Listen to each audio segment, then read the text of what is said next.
안녕하세요. 광고 아이디어 발상. 오늘도 광고 용어를 설명을 드리려고 합니다. 그래서 뭐 거의 끝을 보고 있습니다. 원래 이렇게 이 책보다 한 3배 두꺼운 거라고 했잖아요. 근데 그걸 다 알 필요 없고 아마 지난 시간 것들을 이어서 듣고 오늘 소개해 드리는 것까지 들으면 정말 남부럽지 않은 광고 전문가, 저 사람 뭘 좀 아네 하고 잘난 척할 수도 있고 실제로 일하고 돈 벌고 하는데 큰 도움이 될 겁니다. 저를 믿으셔도 좋아요. 그리고 가능한 한 조금 쉽게 이해할 수 있게, 조금 초보자도 알 수 있게 이렇게 설명을 드리는 중이고, 그 다음에 그 실제로 광고 아이디어를 생각해내고 발상하고 표현해보고 팔아보고 내 아이디어를 이런데 연관이 있는 것들 위주로 광고 용어를 설명드리는 중이에요. 오늘은 크리에이티브 디렉터 들어보셨나요? 제가 크리에이티브 디렉터 출신이에요. 아마 믿거나 말거나 대한민국에서 제일 먼저 명함에 크리에이티브 디렉터라고 광고회사에서 쓴 거를 받은 사람이랍니다. 저도 이제 뭔지 몰랐어요. 처음에는 광고회사 처음 가서 프로듀서였어요. 영상 만드는 광고, TV 광고를 주로 디자인하고 계획하고 찍고 하는 그런 거였는데 맨날 스토리보드 그리고 거기다 카피 붙여보고 그 다음에 광고주한테 가서 표현해서 프레젠테이션 하고 괜찮다 싶으면 광고 감독을 뽑고 그 다음에 촬영 조명팀 뭐 여럿이 배우들 해서 이제 광고를 찍는 거였어요. 그래서 책임을 제가 지는 거였는데 어느 날 저희 중역 그 국제국의 국장님이 계셨는데 그분이 너는 앞으로 명함에다가 프로듀서라고 하지 말고 크리에이티브 디렉터라고 써라. 크리에이티브 디렉터가 뭐예요? 디렉터는 알겠는데 크리에이티브 디렉터라뇨? 창의적인 감독인가요? 그럼 창의적이지 않은 감독도 있나요? 디렉터는 이제 여러 가지 뜻을 쓰이는데 광고나 영화에서는 감독이라고 말하는 거죠. 디렉터는. 그런데 회사에서는 임원이라고도 말해요. 이사, 상무 뭐 이런 사람들을 디렉터급이라고 해요. 디렉터. 어쨌든 크리에이티브 디렉터는 크리에이티브의 총괄하는 담당자인 거예요. 근데 제가 이제 경력도 좀 되고 그 영어도 조금 할 줄 알고 하니까 이제 클라이언트들 네슬레나 그 당시 뭐 KFC 뭐 코닥 뭐 수많은 외국 광고주들한테 가서 이제 아이디어를 팔아야 되는데 그 총책을 크리에이티브 디렉터라고 한다는 거예요. 그 당시 미국에서 일본에서 그 광고 선진국에서 크리에이티브 디렉터라는 직종을 만들어서 이제 쓰고 있다고 우리도 그걸 도입해야 된다고 하면서 근데 저는 TV 광고밖에 잘 전문이 아니라서 다른 건 모르는데 옥외 광고나 인쇄 광고 같은 거 다 똑같다고 이 책임지는 사람은 전체 아이디어가 중요하지 그 매체가 중요한 게 아니다 해서 졸지에 명함에 크리에이티브 디렉터라고 이제 써서 지금까지도 쭉 그 크리에이티브 디렉터들이 이제는 뭐 광고계에 엄청나게 많아졌죠. 유명한 분들이 광고 캠페인 아이디어를 내고 히트치고 실패하고 이러고 있어요. 근데 그 크리에이티브를 무슨 소리냐고 하면 그 창의적인, 창조적인 이런 뜻이잖아요. 원래 지어내는 크리에이티브. 근데 광고 회사에서는 광고 제작이란 말을 그냥 광고 제작팀, 광고 제작하는 사람은 크리에이티브라고도 불러요. 크리에이티브를 총괄하는 총책임자, 크리에이티브 책임자. 그러니까 크리에이티브가 광고 제작 일을 크리에이티브라고 부르고 원래는 크리에이티브 하다는 형용사인데 창의적인, 창조적인 이런 건데 크리에이티브 그러면 크리에이티브를 봅시다 하면 무슨 소리냐면 광고 아이디어를 보자는 뜻이에요. 크리에이티브 또 같이 들어야 되는데 하면 크리에이티브 팀도 같이 들어야 된다는 뜻이에요. 어쨌든 하나의 그 컨셉을 세워서 그걸 갖고 이 캠페인 전체를 책임지는 사람이 크리에이티브 디렉터예요. 제작의 총괄. 이걸 잘 알아둬야죠. 그래서 맨날 여기 그림처럼 뭐 맨날 머리를 쥐어뜯진 않지만 아이디어가 없어서 막 헤매고 막 불안해하고 마지막 날까지 이거 발표해야 되는데 좋은 아이디어가 안 떠올라서 거짓말도 많이 하고 옛날에 했던 아이디어 다시 가져가기도 하고 또 뭐 그중에 또 다시 살아나서 엄청난 히트가 되기도 하고 또 뭐 10개를 가져갔는데 다 아니라 그래서 좌절하고 싸우고 욕하고 뭐 이런 시절이 많이 있었죠.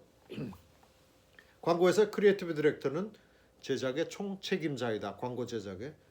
그러니까 뭐 이런 일도 있었어요.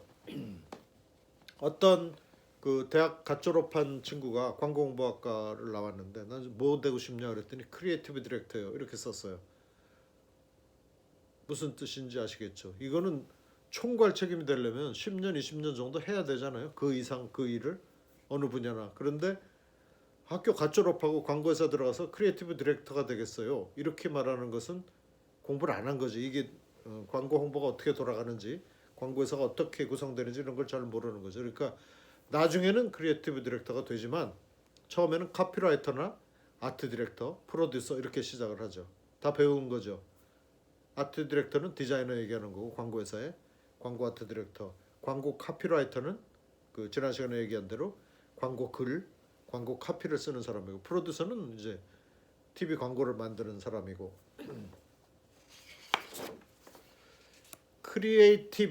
크리에이티비티 조금 발음이 어려운데 크리에이티비티 무슨 소리냐면 창의성, 창조성 이렇게 뭔가 지어내는 그런 성격이에요.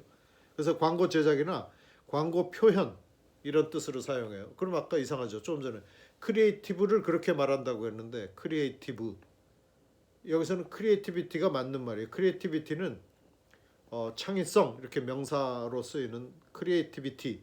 근데 어쨌든 이 말을 크리에이티브하고도 우리말은 우리말이 아니라 영어 크리에이티브, 크리에이티비티 이 말을 섞어서 쓰는데 크리에이티브라는 말을 많이 써요. 근데 크리에이티비티가 떨어져 무슨 소리일까요? 창의성이 떨어진다. 광고 제작 아이디어가 별로 좋지 않다. 그걸 크리에이티비티라고 그래서 깐느 광고제 아시죠?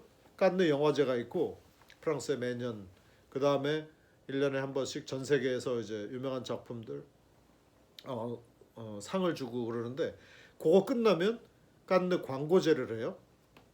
그때 그 깐느 필름 페스티벌이 영화고 깐느 애드버타이징 페스티벌이 이제 깐느 광고제였어요. 근데 최근에 이름을 바꿨어요.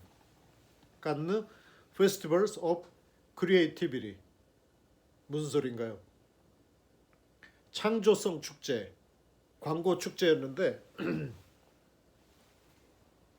창의성 또는 창조성 축제. 그래서 크리에이티비티, 페스티벌 오브 크리에이티비티. 그러니까 크리에이티비티는 광고 아이디어만 얘기하는 게 아니라 세상의 모든 좋은 아이디어, 창의적인 아이디어 이런 걸 말할 때 크리에이티비티라고 씁니다. 일러스트레이션, 일러스트라고 많이 쓰죠. 일러스트. 근데 이것도 올바른 영어는 아니래요. 일러스트레이션 해야 명사로 그림, 사파 이런 거예요. 만약에 책 같은데 이렇게 쭉 보다 보면 이렇게 글자만 쭉 있으면 지루하니까 중간에 이렇게 만화처럼 그림을 그려놓거나 또 만화가 아니어도 어떤 재밌는 그래픽 같은 걸 집어넣어요. 그걸 일러스트레이션이라고 해요. 그러니까 사진하고 좀 다르죠. 넓게 보면 뭐 사진도 일러스트레이션이지만 이렇게 그림 잘 안 보이나요? 그 애니메이션에 쓰는 그림, 카툰 이런 것들 컷 이제 뭐 작은 컷, 큰 컷 이런 식으로 말하는데 일러스트는 어쨌든 일러스트레이션이란 말이 원래 말이고 말은 길지만 광고에 쓰이는 그림 또 잡지나 화보 같은데 재밌는 그림, 카툰 같은 거 들어가는 걸 일러스트레이션이라고 해요. 징글 많이 들어봤죠? 징글벨 할 때. 근데 그 징글벨하고 좀 다른 것은 광고 음악을 말해요. 징글은. 그러니까 인상적인 멜로디를 광고에서 인상적인 멜로디를 만들어서 광고를 기억시키는 거예요. 말하자면 하이마트로 가요 이런 거. 손이 가요 손이가 이런 거 들어봤어요? 새우깡? 손이 가요 손이가 새우깡에 손이 가요 뭐 이런 거 있어요. 그런 거는 한 얼마나 지났을까? 30년, 40년도 더 지났을 것 같은데 이미 사람들 머리에 입에 다 붙어가지고 흥얼흥얼 새우깡만 보면 여러분들은 좀 덜하겠지만 새우깡은 요새 별로 인기 없죠. 옛날에는 짭짤하고 진짜 새우 향이 나고 해서 많이 먹었는데 그 노래가 손이 가요 손이가 새우깡에 손이 가요 이런 거에서 지금까지도 나는 기억이 나요? 그런 걸 징글이라고 해요. 브랜드가 안 잊혀지겠죠. 인상적인 멜로디를 써가지고 광고를 기억시키는 방법. 그걸 징글이라고 해요. 또 여러분들이 기억하는 건 뭐 있나요? 엄청나게 많아요. 뒤에 뭐 노래가 되거나 노래가 아니어도 연주곡 그 멜로디만 딱 연주해가지고 그것만 들으면 아 이것은 어느 브랜드다 이렇게 알 수 있는 광고 음악이 징글이에요. 징글. 그래서 아 징글도 만들어야 되고 하면 알아들어야죠. 리플렛. 전단용으로 만드는 한 장짜리 인쇄물이다 하는데 이것도 많이 쓰기 때문에 알아둬야 돼요. 리플렛 카페 좀 써야 돼요. 리플렛 디자인 해야 돼요. 리플렛이 뭐예요? 곤란하죠. 리플렛은 이렇게 가게 같은 데 가면은 뭐 이렇게 안내하는 한 장짜리 이렇게 물론 한 장이라고 이렇게 전단지는 이렇게 한 장으로 하지만 잘 계산해서 이렇게 세 번 접거나 두 번 접거나 하면 뭐 이렇게 스테이플러나 테이프 안 붙이고도 한 장으로 이렇게 재밌게 만들 수 있죠. 또 가져가기 좋게. 이것을 리플렛이라고 하는데 리프는 원래 뭔가요? 나뭇잎이죠. 그러니까 아마 그냥 단순하게 한 장짜리 광고 만들 때 이렇게 광고비 없을 때 또는 광고비하고 상관없이 제품을 좀 이렇게 잘 설명해야 되겠다 하는 낱장짜리 한 장짜리 인쇄물을 리플렛이라고 해요. 여기에 그린 것처럼 한 장이지만 그냥 이렇게 종이 한 장만 딱 만들지 말고 이걸 이제 어떻게 접 이렇게만 세 번만 접어도 이렇게 펴보고 또 이렇게 펴보고 앞뒤에 다른 내용도 넣을 수 있고 그림도 넣을 수 있고 또는 뭐 완전히 이렇게 접어서 또 이렇게 펴보는 맛이 있게 하든지 수많은 방법들이 있겠죠. 그래서 리플렛을 아주 쉽게 하면 그냥 전단처럼 앞에 뒤에 그림이나 글만 이렇게 넣는데 그러면 이제 너무 커지고 버리고 그래서 예쁘게 접는 방법도 상당히 중요하죠. 한 장짜리 인쇄물을 리플렛이라고 한다. 로고 타입 많이 들어봤죠. 로고 타입 로고 줄여서 로고라고 해요. 그 회사 이름이나 제품 이름을 특정 스타일로 표현한 문자. 그래서 로고라고 많이 줄이죠. 로고를 어디다 놓지? 청주대학교, 구글, 소니 이런 것들이 광고에 항상 붙죠. 그리고 광고 아니어도 대리점이나 제품에 이게 없으면 무슨 제품인지 모르죠. 브랜드 네임을 이렇게 로고 타입이라고 글씨로 쓴 걸 로고 타입이라고 해요. 그 로고 타이프자 들어가는 건 되게 타이포그라피나 이런 것처럼 타이프라이터 이건 글자죠. 로고 타입은 그 브랜드만 갖고 있는 특정 문자를 로고 타입이라고 해요. 그래서 뭐 여기다 베르사치 한동안 막 그 유명한 베르사치 이렇게 글자를 크게 써가지고 로고를 셔츠 같은 거 입고 다니는 사람들 많았어요. 지금 그런 거 촌스러워서 안 입죠. 로고를 숨기는 추세죠. 유명 브랜드 뭐 여기다가 구찌 이렇게 써가지고 글쎄요.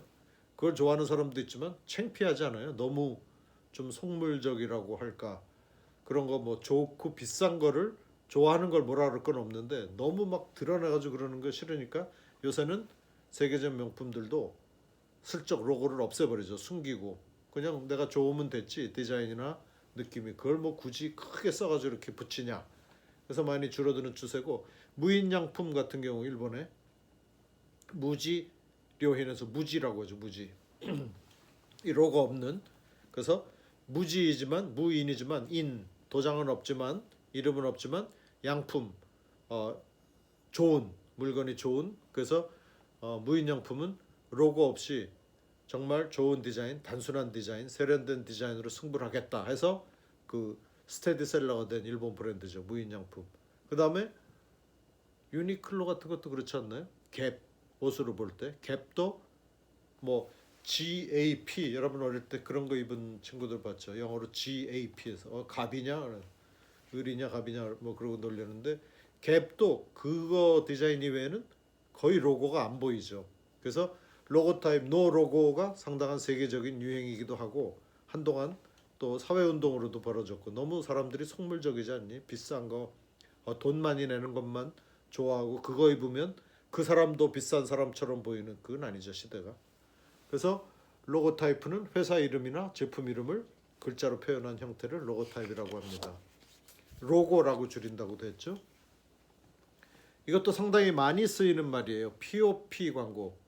POP 뭐죠? 팝 광고라고 안 하고 Point of Purchase예요. Point of Purchase. 포인트는 점이죠. 어떤 점, 어떤 시점. Point of Purchase. 구매, 뭔가 사는 거, 구매 시점을 말해요.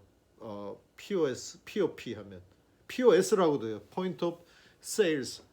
그러니까 우리가 마케터 입장으로 보면 Sales고 사는 사람이 보면 Purchase겠죠. POP, POS 비슷하게 쓰이는데 구매 시점에 하는 광고를 말해요. POP, Point of Purchase. 상식적으로 알아둘 만하죠. 구매 시점 광고. 무슨 소리야? 구매 시점에 뭐하러 광고를 해? 하지만 모르죠. 구매 시점에 마음이 변할 수도 있으니까. 예를 들면 이런 거예요. 케첩을 사러 갔어요. A 제품, B 제품 다 똑같아. 그런데 신상이 여기 나왔다. 뭔가 유기농 재료로 만든 게 해서 이런 손 뭐 움직이는 이런 그 자석으로 움직이는 걸 만들어서 딱 붙였어. 이거는 내가 살라고 했는데 아무거나 살라 했는데 케첩 그냥 다 토마토 케첩 비슷하지. 아무나 고를 거였는데 그 광고를 보는 순간 저게 조금 비싸지만 신상이래. 뭔가 몸에 좋은 유기농 토마토로 만들었다 하면 그걸 보는 거죠. 가격. 그래서 뭐 이 제품 스티커를 붙이거나 제품 위에다가 화장품도 그런 거 많죠. 올리브영 같은 데 가면 스티커로 해서 이렇게 쭉 비슷한 제품 있을 때 이렇게 보이라고 위에다 붙여놓기도 하죠. 제품 위에다. 그래서 기본적으로 수많은 아이들이 가격이 절감됐다든지 새로운 포뮬라 그 새로운 방식으로 만들었다든지 그런 것들을 써서 구매 시점에 딱 땡기는 거죠. 이거 사세요. 다른 거 사지 마시고. 그래서 상당히 중요하겠죠. POP 광고. 멋있는 뭐 배우가 나오고 호주의 멋있는 풍경을 배경으로 찍고 막 그 TV만 틀면 나오고 이런 TV 광고가 있는 반면에 POP 광고는 아주 작은 거지만 어쩌면 더 구매에 그 사람들을 이렇게 구매로 옮기는 구매 행동. 아이다 배웠죠. 액션 마지막이 구매 행동이잖아요. 구매 행동에 옮기는 아주 결정적인 순간이 될 수가 있어요. POP 광고가. 그래서 실제로 POP 일본이나 유럽이나 미국이나 커다란 마트 같은데 편의점 같은데 POP 광고가 상당히 많이 되고 있죠. 그래서 마트의 발바닥 이렇게 우리가 딛는 바닥이나 하늘 여기 매달아놓은 모바일 뭐 수많은 방법들 또 뭐 레이저 빔으로 또 뭐 알 수 없는 어떤 장치로 또 불이 꺼뻑꺼뻑해서 어쨌든 날 사달라고 하는 그런 마지막 구매 시점에서 탁 확실하게 땡기는 그런 광고를 POP라고 해요. POS라고도 하고. 프로덕트 컨셉트. 프로덕트는 제품이죠. 공장에서 나온 제품, 제품의 컨셉트. 소비자한테 어필하기 위한 어필 하면 이제 우린 다 알죠. 어필, 소비자에게 호소하기 위한 제품의 컨셉트. 그래서 이거는 사실 우리가 걱정할 일이 아니긴 해요. 왜? R&D, Research and Development 팀이 있어요. 항상 R&D. 그래서 그 삼성전자면 앞으로 가전제품이나 스마트폰이 어떻게 변할지 계속 그거 연구하고 새 제품을 개발하고 새 기능을 개발하고 하는 걸 Research and Development, 연구 개발이죠. 그래서 R&D 팀이 거기서 하는 거예요. 제품 개발은. 그래서 프로덕트 컨셉트 뭐 수소와 전기로 겸용으로 가는 차, 전기로만 가는 차 등등등 이런 제품의 컨셉트는 그 과학자들이 만드는 거예요. 그런데 그걸 그대로 표현하면은 그는 너무 좀 건조하지 않아요? 사람들이 뭐 그거 설명서 보면 되지 광고에 이렇게는 잘 안 하지. 그래서 자동차라면 여기다 예를 들어놨죠.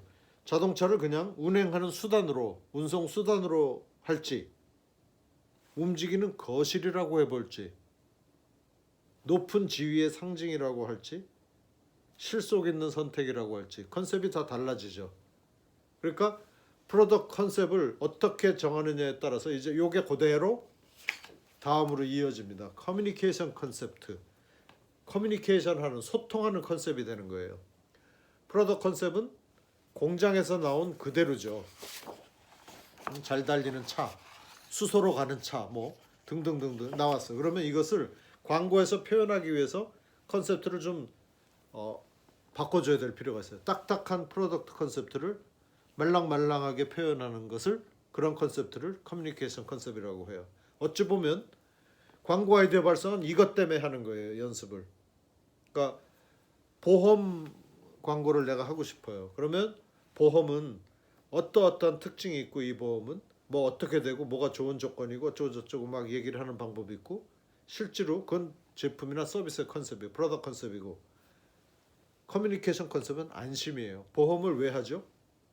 생돈을 내는 거예요. 아무 일도 안 생겨요. 사람이 이렇게 다치지도 쉽게 죽지도 않아요. 하지만 불안하잖아. 혹시 이러고 있다가 잠시 후에 무슨 일이 있을지 뭐 세상은 모르는 거예요. 걸어가다 죽는 사람도 있고 자다가 죽는 사람도 있어요.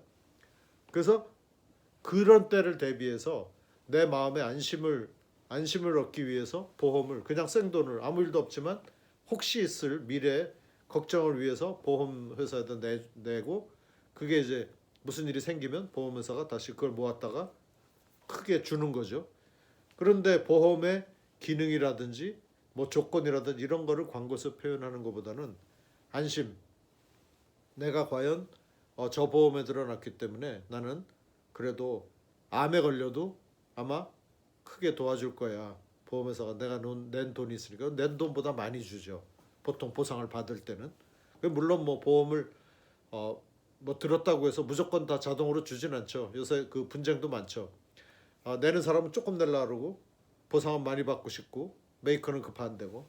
그래서 우리가 하는 광고 아이디어 발상은 프로덕트 컨셉트를 커뮤니케이션 컨셉트로 바꾸는 일이다. 이렇게 표현할 수 있어요. 공장에서 나온 제품의 기능, 컨셉을 그대로 말하지 말고 그건 너무 딱딱하잖아요. 그거를 조금 부드럽게 소비자 눈높이로 소비자한테 이득이 되게 말해주는 기술이 우리의 일이에요. 그걸 커뮤니케이션 컨셉이라고 해요. 마케팅에서 배운 사람도 있을 텐데 푸시 스트래티지 이런 말 들어봤나요? 푸시는 뭐죠? 그게 미는 거죠. 왜 약국이나 어디 백화점이나 그 유리로 돼 있는 문 보면은 푸시 이렇게 써 있죠. 미르라고. 반대는 딱 연상이 되죠. PULL 풀이라고 쓰고 모르고 콱 밀면 안 열리죠. 그걸 안으로만 열리게 해놨으니까. 그래서 그걸 연상하면 돼요. 푸시 스트레치는 미는 소비자를 미는 전략이에요. 그러니까 이게 좀 안 나간다 하면 가격을 엄청나게 싸게 반값으로 해서 막 없애버리는 거예요. 빨리빨리 사라고. 유통 경로를 푸시해서 판매 촉진하려는 전략을 대표적으로 푸시 전략이라고 하는데 꼭 이것뿐이 아니에요. 몇 개 남지 않았거든요. 이거 빨리 이 밑에 보이시죠? 빨리 지금 몇 개 남지 않았습니다. 뭐 이런 것도 다 푸시죠. 우린 가만히 있는데 자꾸 미는 거예요. 사세요. 자, 그러면 그 상대어는 뭘까요? 풀이겠네. 풀. 잡아 당기는 거예요. 풀. 소비자를 당기는 전략. 그러니까 어필을 잘해서 제품을 구매하게 하려는 거예요. 믿을만하게. 그러니까 사람들이 꼭 막 사세요. 여기 몇 개 남지 않았어요. 그런 말을 안 해도 야 저건 사면 좋겠다. 저건 참 믿을만하다. 이런 마음이 들게 하는 전략이에요. 풀 전략. 그러니까 여러분들은 어떤 게 더 좋다고 생각하세요? 풀과 푸시 중에 그때 다르죠. 역시 푸시를 써야 될 때가 있고 풀을 써야 될 때가 있지만 기왕이면 풀 전략을 잘 만들고 실행할 수 있는 게 고수의 방법이죠. 그죠? 막 푸시하면 싫어하죠. 공부하려고 그러는데 공부 좀 해 하는 거나 똑같잖아요. 내가 좀 천천히 제품도 알아보고 후기도 보고 여러 가지 정보를 얻은 다음에 하려고 그러는데 자꾸 사라고 하면 푸시해요. 난 푸시하면 안 돼요. 풀. 사람들이 마음을 먼저 열고 저거 괜찮겠네. 그래서 이렇게 다가올 수 있게 잡아당기는 걸 풀 스트래티지라고 해요.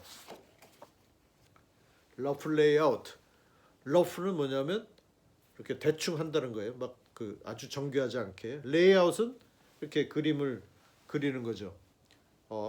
인쇄 레이아웃 하면 어디다 그림을 놓고 카피를 어디다 놓고 슬로건 어디다 놓고 이게 잡지라면 신문이라면 사진을 어디다 놓고 이런 것들을 레이아웃이라고 해요. 그래서 그렇게 구도를 잡는 일, 그림 비주얼이나 텍스트, 문자나 그림들을 잘 이렇게 배열하는 거 보기 좋게. 근데 러프 레이아웃은 제대로 아직 만든 게 아니라 스케치로 해가지고 내가 지금 광고 아이디어를 크게 거의 실물처럼 해서 만든 거예요. 요 전에 게 썸네일 스케치예요. 이제 우리가 그 실습하면 이 두 개를 많이 해보게 되겠죠. 빈 종이에다가 내 아이디어가 있다면 이거 레이아웃을 자꾸 해보고 그 다음에 썸네일 스케치. 요게 전 단계예요. 먼저 썸네일 스케치는 최초의 아이디어로 손톱만하게 그린 스케치를 말해요. 그러니까 손톱, 요 엄지손톱이 썸이거든요. 썸네일. 요만하게 많이 그리는 거. 우표 딱지만한 데다 막 뭐 그렇게 아주 작게 할 필요는 없지만 이렇게 레이아웃을 제대로 하기 전에 많이 해보는 거예요. 아이디어를 여러 가지로. 그래서 그 중에 하나를 골라서 레이아웃을 하는 거죠. 그 아이디어를 낼 때 아주 기본적인 시작이 이거겠죠. 썸네일 스케치. 이걸 많이 할수록 여기서 볼수록 좋은 게 많이 나오죠. 그래서 러프 레이아웃이 되는 거예요. 이건 나중에 실제로 주제를 갖고 연습을 해보면 더 실감을 할 수 있을 거예요. 그러니까 썸네일에서 가능한 것들을 많이 여러 가지 연습해보고 낙서해보고 골라서 그 중에 몇 개를 골라서 이제 프레젠테이션을 해보는 거죠. 자, 오늘 광고 용어 설명 여기까지 하겠습니다. 감사합니다.